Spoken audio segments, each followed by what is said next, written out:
Well, look what the cat dragged in. You're already fed up with Crimson Desert, aren't you? Tired of the fetch quests? Thinking about tossing it into that backlog of games you'll definitely never finish? I see.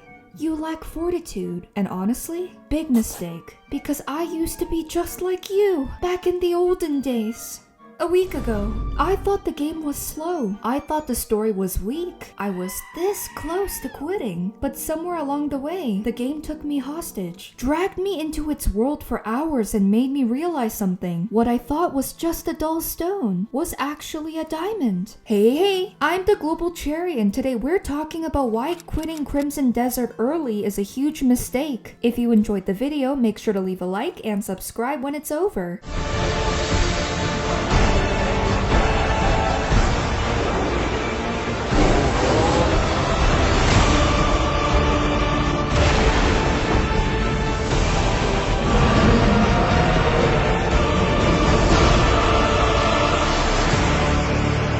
To explain the story, you play as Cliff, a member of the Greymanes. Your clan is attacked and your allies are scattered across different regions of Pywell. Your goal is to reunite with them. I didn't push him that hard.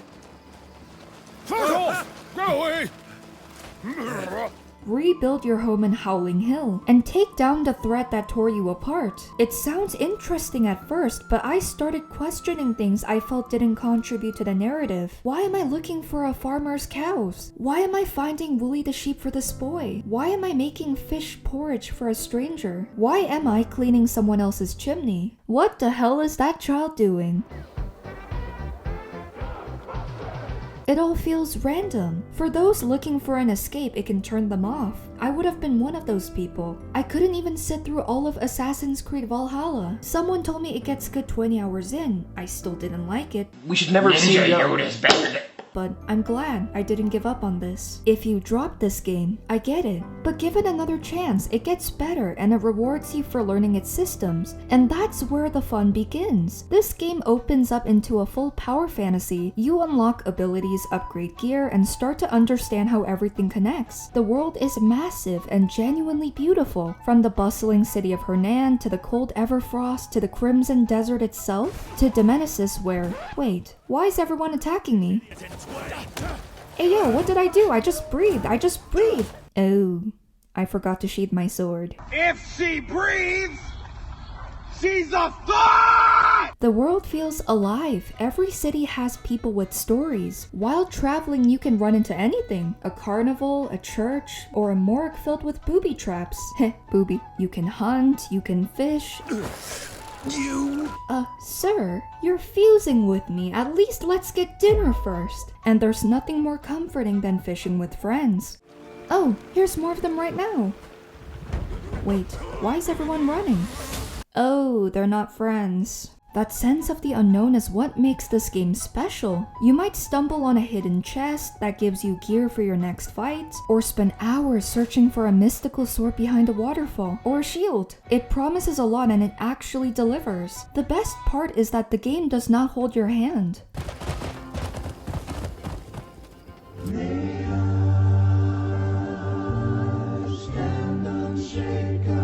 All those random tasks, wrestling someone at a pub, helping a beggar, saving a maiden, fighting a knight, earning favor from the marquise, having strangers seductively whisper tutorials to me via letters, and petting every chunk in the kingdom. It all adds up. The journey becomes the reward. I usually prefer strong stories and memorable protagonists, but here, the experience is different. You're not just watching the story, you are living in it. There's no yellow paint guiding you, no constant hand-holding. The world feeds your curiosity, and over time you start to grow alongside your character. This game throws you in like a Spartan child down the mountain and expects you to survive.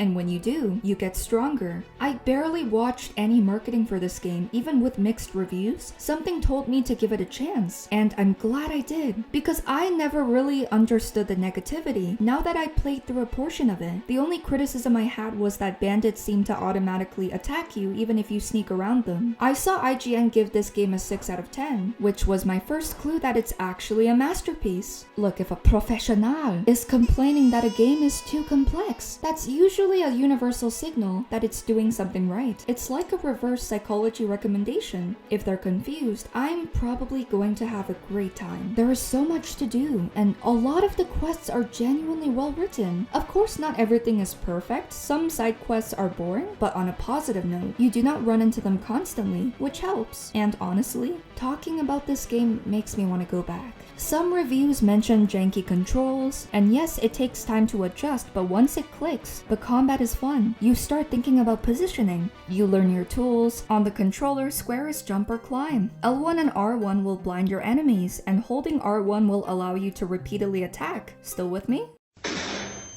Here's a stimulus, because like you, I have the monkey brain, and when monkey sees action, monkey likes it. You get humbled sometimes, especially by a certain Re-Devil boss, leading you to over-prepare.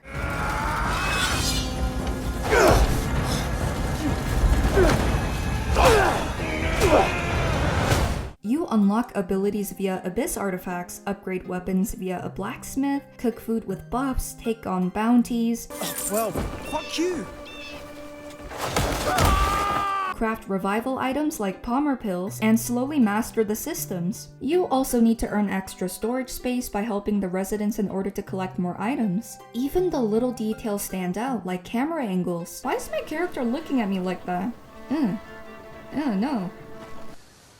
Stop. There is so much here, and I have only scratched the surface. The key is patience. That moment when a game finally clicks. That is what earns your loyalty. Linear games like Uncharted and Resident Evil hook you immediately from the get-go. Open world games are different. They take time. You are not meant to rush through them. Take your time. Explore. Ride through cities. Discover new places. What's the rush? Sleep? Lame. Social life? Lame. Work? Okay, yeah, that's fair. Games are expensive. As someone who balanced work and gaming, I used to rush through games just to finish them, and I realized eventually that wasn't the way to play a game. This is not that kind of game. This is not a fast, instant gratification experience. Get that TikTok brain rot addiction out of this house. This is a game you sit with, a game you grow into and feels worth the money. And when it clicks, it stays with you. And seeing how the Steam player count is still high and steady, I don't think I'm the only one who thinks this way. Its exploration reminds me of games like Skyrim and Red Dead Redemption 2. Both start slow, but they reward patience, and years later, people are still talking about them. This game captures that same feeling. No matter where you go, there is always something to do. Hunt, explore, help others, or intentionally and unintentionally commit crimes. Anyway, you weren't anything. You know. It feels like a world you can truly live in. At the end of the day, this game pulled me out of the routine of everyday life. I did not expect to love it, but I did. And if you have not given it a real chance yet, I hope you do, because there is something special here, the way I see it. A lot of people just follow the crowd instead of saying what they actually think. I'd rather we normalize thinking for ourselves again. Sometimes a game asks you for your patience, and if you give it time, it might surprise you. That's what happened to me with Crimson Desert. I almost walked away from something I ended up really enjoying, and I think now, more and more people are starting to see the same potential. And if you haven't tried it yet, you should too. You might find something in it that sticks with you, but hey, that's just my take. What do you think about Crimson Desert? Has it got you in a chokehold too? Or is it just me? If you enjoyed this video, feel free to leave a like and subscribe for more content like this. Thank you for watching, and that's all!